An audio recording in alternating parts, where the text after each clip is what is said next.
Congress party జాతీయ నాయకత్వం Telangana party అధ్యక్షుడిగా టీపీసీసీ ఆయన నియామకం పట్ల ఆర్మూర్ పట్టణ కాంగ్రెస్ పార్టీ తరఫున హర్షం వ్యక్తం చేస్తూ ఉన్నాము. ఆయన కాంగ్రెస్ పార్టీకి చేసిన సేవలను గుర్తించింది పార్టీ. అలాగే పార్టీ కాంగ్రెస్ పార్టీ కార్యకర్తలను చిన్న స్థాయి కార్యకర్తల నుంచి పెద్ద స్థాయి కార్యకర్తలు వారి వారి పనితనంని బట్టి గుర్తించి తగిన ప్రాధాన్యం ఇస్తుందని చెప్పేసి ఈ నియామకం మహేష్ కుమార్ గౌడ్ యొక్క నియామకం స్పష్టం చేసింది. మహేష్ కుమార్ గౌడ్ గారు విద్యార్థి దశ నుండి కాంగ్రెస్ పార్టీకి ఎనలేని సేవ చేసినటువంటి వ్యక్తి. ఆయన ఎన్ఎస్యుఐ మొదలుకొని యూత్ కాంగ్రెస్ పార్టీలో పలు ఉన్నతమైనటువంటి పదవులు అన్వయించి కార్యకర్త స్థాయిని ఒక నాయకుడు దాకా ఈరోజు పిసిసి స్థాయి ప్రెసిడెంట్ వరకు కాంగ్రెస్ పార్టీలో ఎందరో కార్యకర్తలను నాయకులను తయారు చేసినటువంటి ఘనత మహేష్ కుమార్ గౌడ్ గారు. మహేష్ కుమార్ గౌడ్ గారిని గురువుగా భావించే వాళ్ళు ఎంతోమంది ఉన్నారు. అలాగే కాంగ్రెస్ పార్టీకి ఆయన సేవలను గుర్తించి ఆయన పార్టీకి ప్రభుత్వానికి అనుసంధానం చేస్తూ పార్టీ పునర్నిర్మాణానికి మళ్ళీ మరోసారి ఆయన నాయకత్వంలో పార్టీ గట్టిగా ప్రతిష్టాత్మకంగా పనిచేస్తూ మరొక్కసారి అధికారంలోకి వచ్చే విధంగా పనిచేస్తారని చెప్పేసి ఈ సందర్భంగా తెలియజేస్తూ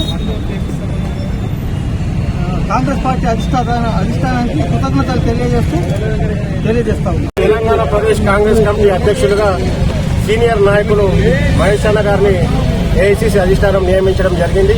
దీని పట్ల ఒక ఆర్మూర్ ప్రాంతమే కాకుండా నిజామాబాద్ జిల్లా వ్యాప్తంగా కాంగ్రెస్ శ్రేణులము అధిష్టానానికి కృతజ్ఞతలు తెలియజేస్తున్నాము.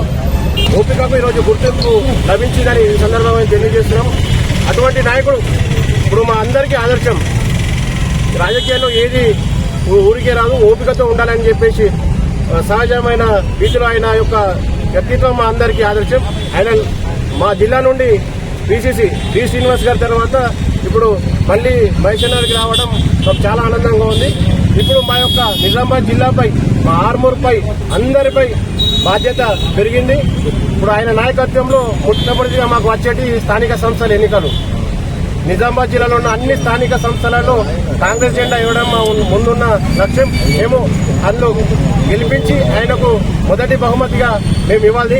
అదేవిధంగా మీ అందరికీ తెలుసు, వార్తల్లో చదివారు, అన్నింటిలో జరిగారు, మహేష్ అన్న గారు ఆర్మూర్ ఇన్ఛార్జ్ చేస్తారు అది అని. అది ఇప్పుడు అన్న పీసీసీ అయిన ఇప్పుడు ఆర్మూర్ ఇన్ఛార్జ్ కాదు, ఆయన 119 నియోజకవర్గాల ఇన్ఛార్జ్. ఆయన చెప్పిందే శాసనం అని చెప్తున్నాం. ఈ సందర్భంగా మరొకసారి అధిష్టానానికి కార్యకర్తలకు నిజామాబాద్ జిల్లా ప్రజలందరికీ ఆనందాలతో కృతజ్ఞతలు తెలియజేస్తున్నాం. सबसे पहले तो मैं कांग्रेस आला कमान का शुक्रिया अदा करना चाहता हूं कि उन्होंने हमारे जिले से एक मजबूत कार्यकर्ता महेश कुमार गौड़ को पीसीसी का अध्यक्ष बनाया है। इस खुशी के मौके पर मैं हमारे कांग्रेस पार्टी के आरमूर के कार्यकर्ताओं की तरफ से महेश कुमार गौड़ जी को मुबारकबाद देना चाहता हूं और हमारी आशा है कि हम आगे चल के कांग्रेस पार्टी की मजबूती के लिए महेश कुमार गौड़ जी के नेतृत्व में हम काम करेंगे और कांग्रेस पार्टी को आरमूर में ही नहीं बल्कि निजामाबाद जिले में और तेलंगाना राष्ट्र में मजबूत करने की हमारी हर मुमकिन कोशिश होगी। एक और बार कांग्रेस पार्टी का मल्लिकार्जुन खड़गे जी का मैं शुक्रिया अदा करना चाहता हूँ। शुक्रिया, जय हिंद। अस्सलाम वालेकुम रहमतुल्लाहि व बरकातहू। आज जो महेश गौड़ साहब को जो होदा दिए बहुत बहुत मुबारकबाद देता हूँ। जो हमारे कांग्रेस के सबको ऐसा जो मेहनत करें उनको फल दिया अल्लाह ने। शुक्रिया। తెలంగాణ పిసిసి అధ్యక్షుడిగా నిజామాబాద్ జిల్లా టైగర్ మహేష్ అన్నని నియమించడం కాంగ్రెస్ పార్టీ చాలా ఆనందంగా ఉంది. నిజామాబాద్ జిల్లాలో ఉన్న కాంగ్రెస్ కార్యకర్తలు చాలా ఆనందంగా ఉన్నారు. ఎందుకంటే ఆయన చిన్నతనం నుంచి అంటే ఆయనకు యువ తెలిసినప్పటి నుంచి కాంగ్రెస్ పార్టీలో ఉన్నారు. కాంగ్రెస్ పార్టీనే నమ్ముకొని ఉన్న వ్యక్తికి ఇలా ఉన్నతమైన స్థానం లభించింది. కాబట్టి కాంగ్రెస్ పార్టీ యొక్క గొప్పతనం ఈరోజు అందరికీ అర్థమవుతుంది. ఎందుకంటే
Thanks for watching. Like, share and subscribe.